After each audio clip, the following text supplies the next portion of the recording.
Today we are going to speak about interesting phenomena in the Hebrew letters, definitely not in other languages, sometimes perhaps, but in Hebrew, as I brought in my book, Letters of Fire, one can get it in my site, GlazersonBooks.com or Glazerson.com, and hoping that in Judaica books, it's a book which came by Feldheim a while ago, and a book which is written about mystical insights into the Hebrew language, and then about the book in Letters of Fire by Matityahu Glazerson explores the wondrous world of hidden meaning in the letters and words of the Holy Tongue. This realm of mystical splendor, where even the very form of each letter has profound significance, is revealed here in a language and style that enables every reader to discover the astonishing insight of Kabbalah and the teaching of the sages. Yeah, it was really translated by one of the translators for other things, yeah, also, and also was edited by a good editor of Feldheim, Mrs. Tabak, and the translator, Shlomo Oshri Fuchs, translated quite few books for Art School. So the book, as I said, the language is perfect English, and also we have almost 10 pages about the sources, because Mrs. Tabak was very particular on each point which I brought to have the source. So, yeah, many sources for all this which I brought. Definitely, I brought from many sources. Okay, so let us start with the word which has to do with our portion. Vayetze, the story about Laban, you know, the Laban, the father of our foremothers, yeah, we know. Yeah. So, what is the name? Nabal. Yeah, Nabal. Nabal, I mean, Laban basically is white, but the same letters, Naval. By the way, mystically, this name, Laban and Nabal, indicates to very deep ideas, mystical ideas. Because the word Lavan, white, Lamed Bet, we know in Hebrew what is Lamed Bet? Leb, heart. Yeah? It's written that the heart is a source of love. Yeah, love, in English, love. If you take the letter love and you read it in Hebrew like le'ov, to love is in the heart. Balev, yeah. So, what is Lavan? Lavan is a Gematria of 32. There are 32 ways of wisdom, which is called in Hebrew 32 Netivot Chokhmah, which has to do with the Lev. Lev is the source of understanding. Levavo Yashiv, one understands. So God gave us 32 ways to analyze. Number 29 is Gematria. So Gematria is important. So if you want to chew the food properly, you must have all the 32 teeth. Yeah, there are 32 teeth. Yeah. Because those 32 teeth is like against the 32 ways of understanding. Yeah. If you want to digest the food properly, they will have the benefits of all the vitamins, everything there. You must have the 32 teeth, the same thing here. Interesting. And noon, 50 gates of understanding. So the Laban, the letter white, in positive way, yeah, is indicating to the very high level, because the letter every lamp, better to say every color has very, very scientific interpretation. So the white represented as a source of very high level. This on Yom Kippur, the key to the white one, and something other, also. So Lavan, the white, represent really very high level spiritually. No, the opposite is Naval, yeah. Naval, you have Nun Bal. Bal is like not, yeah. Negative. Negative is Bal, yeah. This is why the ball is called ball, because it's empty, nothing inside. Even you have great games with the ball, but the ball basically is, is nothing there, ball, yeah. And Nun represents the 50 gates of impurity, Naval. And this is exactly the name of Lavan, basically misusing the positive forces brought to Naval, to veil. Yeah, veil. So, this is the interesting about the word Lavan and Naval, white and veil, villain, better to say, yeah, villain. And this is what you see here. So it is known, definitely, that the fact that the letters Lavan, white, and Naval are identical is used by Kli Yakar, one of the very important community, the commentators really in the Torah.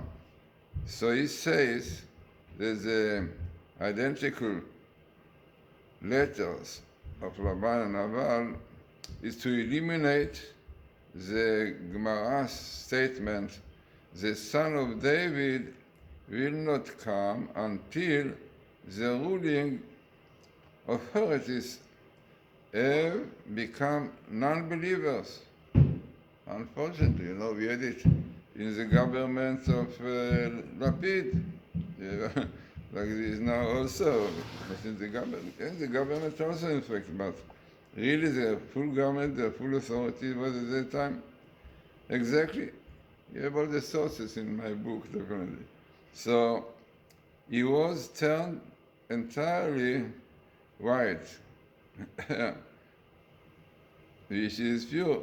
From the verse, he has turned entirely white, he is pure. So it means this is really better to say, the Hebrew word is kulo apach lavan ta'or. Means this speaks about the leprosy. And this is really what is written about the leprosy.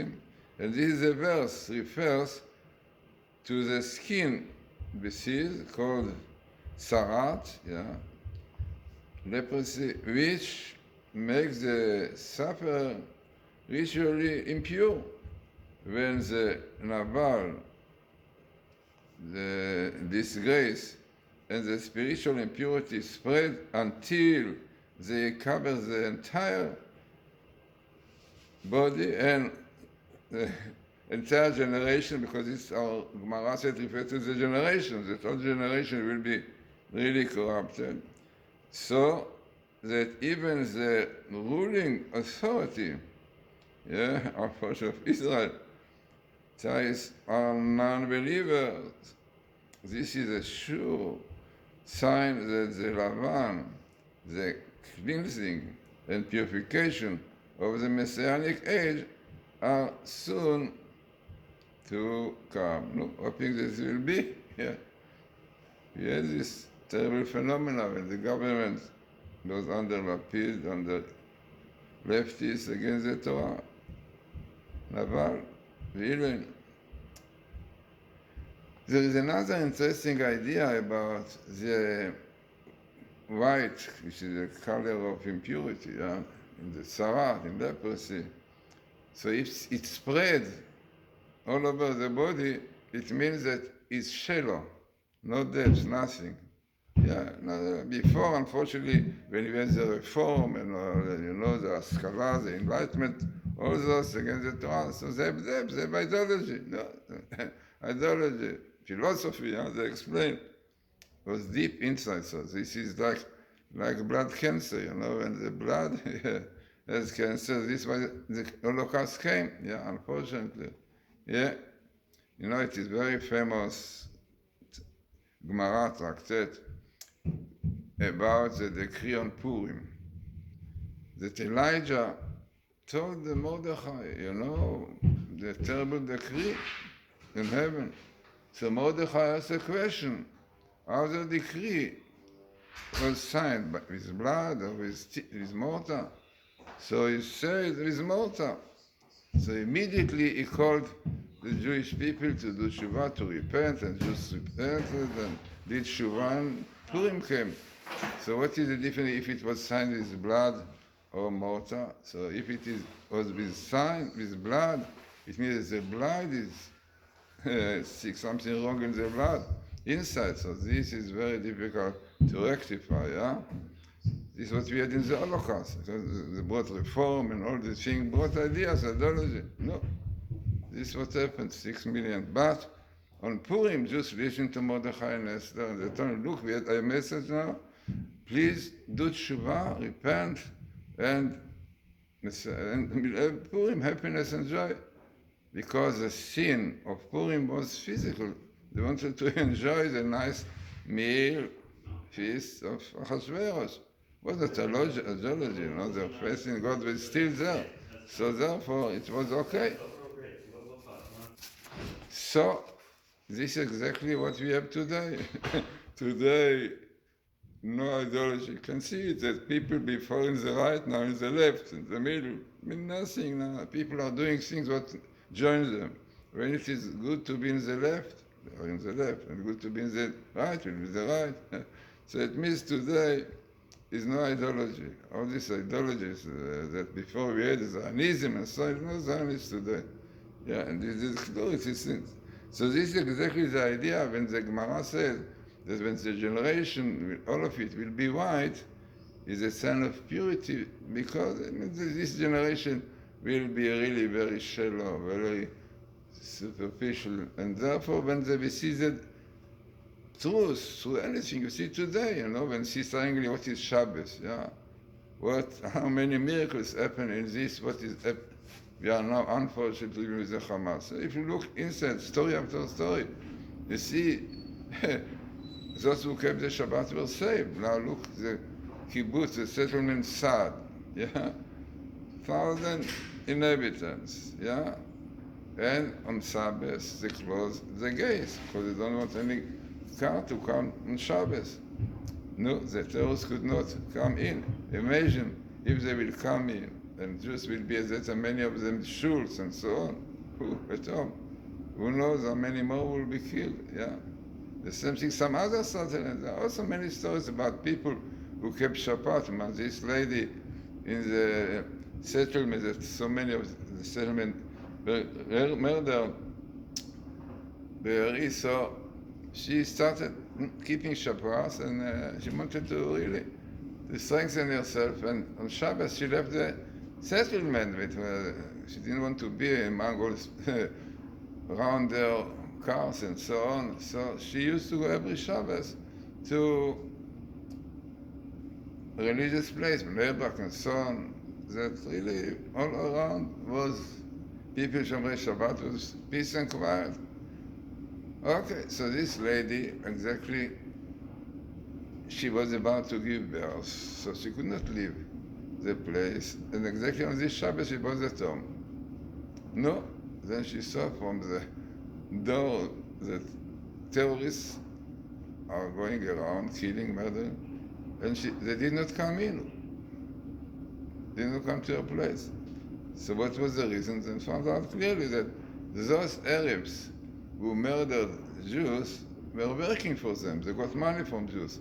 So they knew the families, exactly. They knew that this house has so many children, in this house, so and so, and then somehow they knew that in this house, the lady are not there on Shabbat.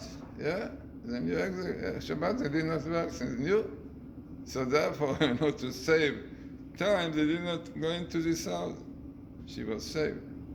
And so many other stories. I cannot do it, but you can see it in the internet, miracles.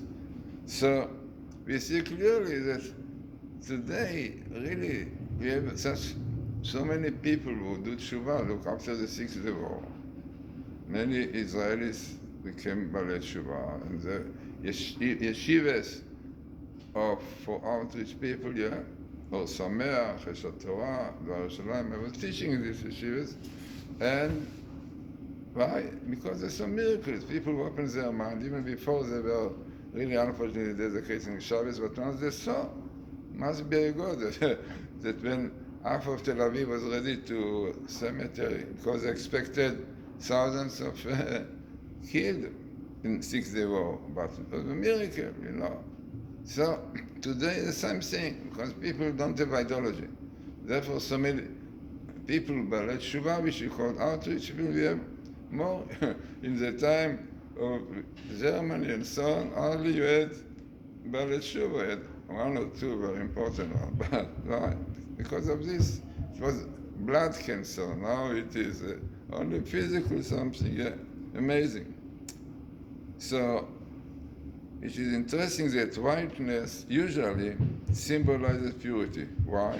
Then, in the case of tzarat of leprosy, this is a sign of ritual impurity. The answer lies in a basic principle of Kabbalah. And to do without Kabbalah, you cannot understand anything. You know, it is very interesting. The Rebbe Yechida, Chaim David Azulai, he says, we know, famous, there are 4 dimensions of the Torah. There is Pshat, simple meaning of the Torah, nice stories. Then you have Remez, hints, yeah. Then you have Drash, which is homiletic, Medrash, Talmud, Medrash. And then you have Kabbalah, secrets. This makes together the Hebrew word Pardes. Yeah, Pardes, paradise. Or Pshat, no. Pshat, Remez, Drash, Sod. Okay, so says the Chida, there are some people who say, leave me with Kabbalah, enough for me. Hints, okay, Gematria, it's simple, but not Kabbalah, secrets, so leave it.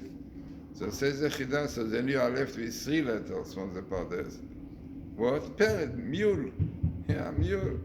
Simple, somebody is about a mule, it doesn't understand. We think about an animal. Exactly, if you are missing Kabbalah, so it is like, for example, if you miss science, science, atom, nothing, leave me, but yeah, nothing. This is exactly what's Kabbalah. Yeah. There are some people who said even more, said, let me with Gematria and all these things. No. Tell me the simple story, what happened. In Hebrew it's called Pshat, simple things, yeah. So, Pshat is the same like Tipesh, stupid, yeah, stupid. So, without Kabbalah, secrets of the Torah, it's like you want to understand about science without atom, without what is a proton, what is electron, and what is energy, and what is this. This is, if you want to understand Torah without Kabbalah, it's exactly the same.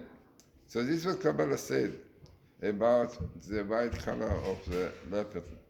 Spiritually, impurity has no true power of its own. It can only maintain its existence by drawing power from the force of holiness. Hence, one of the signs of spiritual impurity is a spot of whiteness, i.e., in holiness, at the time that just before the Messianic age, in the era known as the Hill of the Messiah, this ability of spiritual impurity to draw power from the force of holiness will weaken. Amazing. This is exactly what you see today.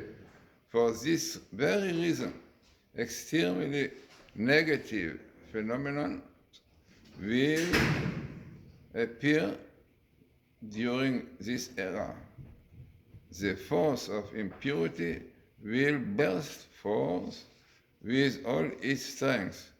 This development is comparable to a flame which burns steadily, drawing its power from a reserve of oil. If the oil is removed, there is a final moment which the flares up with all its strength and then goes out. A generation in which even the ruling authorities have become non-believers signifies the final flare-up of wickedness. The disgrace naval foretells this coming of the whitening Lavan, the time of purity and holiness. The Rekev, in Hebrew Rekev, which is rottenness, of society, will give rise to the Boker, to the morning, the same letters, the morning of redemption. The top, which is the top Rekev, of Rekev and Boker, will be dealt with more fully later on. So it's amazing to see so much in Hebrew letters. So the Rekev, rottening, will bring to the morning. In fact, our Rabbi tell us that the morning represents good time of redemption, and Rekev, rottening, is a time of, unfortunately, no ideology, no meaning, only physical, only materialism, like we have today, the leftists mainly. So it's amazing to see it. In fact, when a man dies, what you are doing, you put it in the kever. Kever is the same like Rekev, and it is known. A man in the grave rots. He rottens, and then we know, then the soul comes out. Because otherwise the soul is still in bondage with the physical. So the rottening of the body in the grave enables it to live. Amazing. This is the explanation. So this is why the letter kever, I think this tablet says, therefore, this is why the letter kever, grave, is the same letter like Rekev, rottening. And the same letter in different order is Boker. Morning, Lagid Baboker Chazlecha. Tomorrow, that's what we go to Shul to say, also tonight, Lagid Baboker Chazlecha. David says, to say in the morning your praise, your loving kindness. The morning is a time of redemption. This is a time for praising God for all the goods that He gives us. So this is Boker. So this is exactly what happened. Boker also represents the revival of the dead. So a man who dies, you put it in the kever, in the grave. The same letter, so grave, grave and grave, the same letter in different order. Then the man rots. Tzaddikim, righteous people, not, but because they don't have to rot, the soul already lives. But the ordinary man, unfortunately, is doing sinning, and by sinning, he connects the body to the soul, and it's difficult for the soul to live. So the body rots, and then it can live. If a man is very wicked, it takes 11 months. If not so bad, so a few months. But this is a process of kever, rottening. Then comes the morning, Boker, Lagid Baboker Chazecha, morning, time of the light. This is exactly the process which you see through the letters. And this is the process also, unfortunately, that we are going now. From one side, it's terrible to see how strong is the incitement against religious, against Orthodox, against the Torah, against the Shabbos, frightening.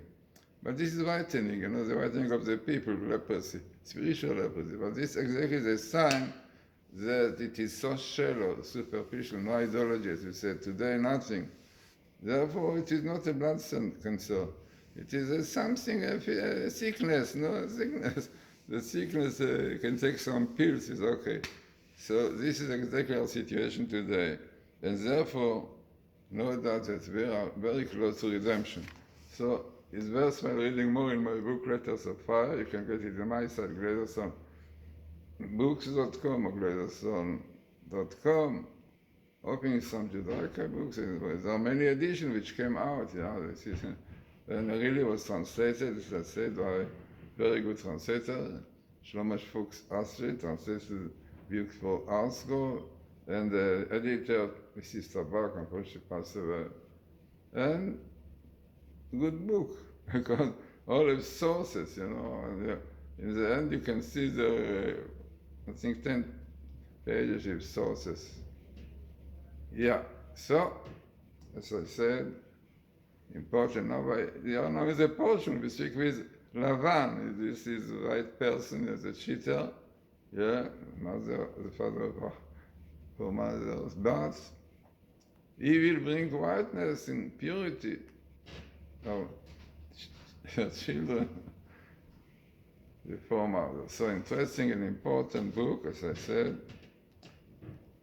And the book which is really mystical insights into the Hebrew language. The Hebrew language is a language with which the world was created. Bereshit bara Elokim et hashamayim et haaretz. Means, in the beginning God created heaven and earth. So the question is, we know the Torah very particular on each word, even each letter.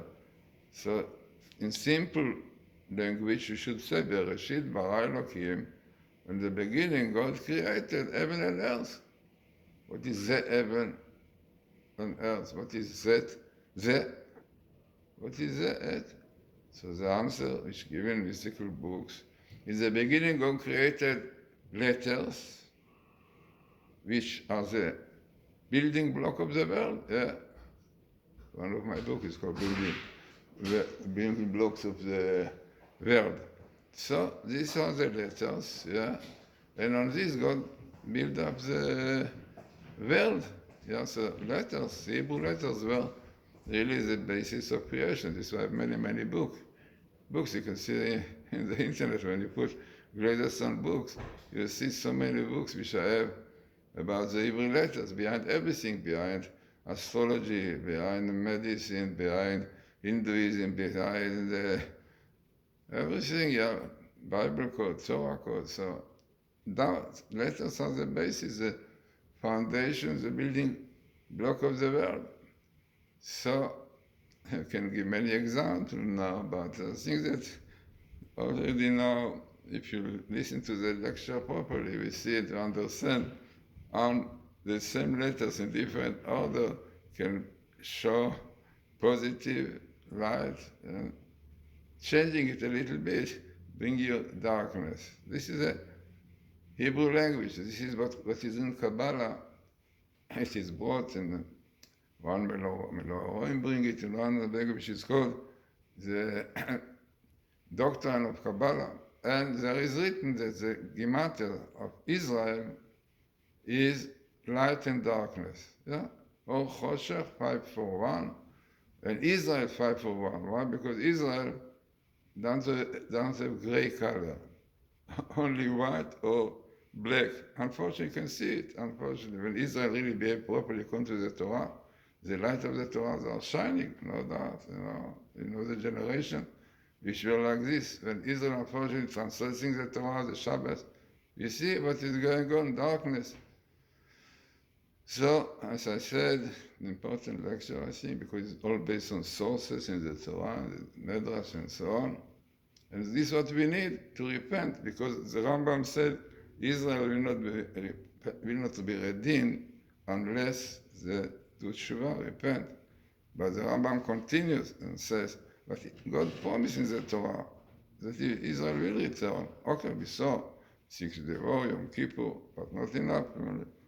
But unfortunately, those are troubles, which brings us back to Shabbos, to Judaism, and this is what is happening now, we hope. Yeah? And maybe this is what the Rambam means. If Jews will not do tshuva willingly, then troubles will come. By the way, this is exactly what the Gemara says. The Tartek Sanhedrin 97a, he also says that if Jews don't repent willingly, God will appoint very cruel leader, like Haman in Persia, now is Iran, Hamanai, and he will decree such very cruel decrees like Haman, to destroy, to kill young and old. So this is exactly what's happening. This Gemara says clearly. that if Jews will not do tshuva willingly, unfortunately, we will go through terrible troubles, as you see today. What happened, unfortunately, miracles only saved more, and then the real Messiah will come.